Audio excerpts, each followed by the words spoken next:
Hey everyone, Danny Jose here, DIY guy with an do-it-yourself video, and this time it's to make a pickleball rack. Yes, it's a rack to help with the order of lineups at a public pickleball court. And all you need is some 2x4 PVC piping, some paint, some creative handiwork, and here we go. Right. I found this piece of 2x4. It's about 4 feet, so I'm going to divide that into 3 parts. This is for a pickleball court with 2 courts on it. So I'm going to do a lineup of 4 sets of slots for pickleball paddles, and that should do for the lineup. And then I also have a PVC pipe. This is a piece of PVC pipe that I had lying around, so that's quite handy, and that's gonna make for the holder for. So basically, I cut a 35-degree angle, and then I'll cut to the size of a 2x4, so it looks like that, and then space it out across the board. All right, I cut all the pieces.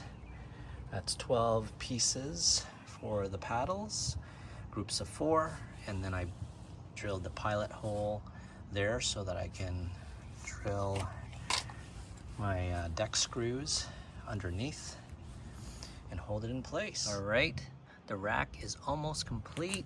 I'm just finishing off a couple of touches.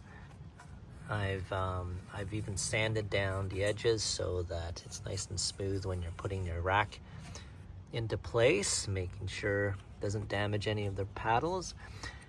So I've sanded it down with a Dremel. I have a Dremel here, so just sanding down and smoothing down the surface of the edges. And then I painted it in the 3 colors. So these are the 3 slots for lineups. And then I even put a little hook there, so I have a next up little thing that you hang so you can know who's next up. All right, pickleball rack organizer installed. I have it numbered 1, 2, 3. Basically, you put your paddles in, and you even have like a tag where you can tell who's up next, and you can switch it from these 3 spots. Hopefully it organizes our game and everybody can enjoy it.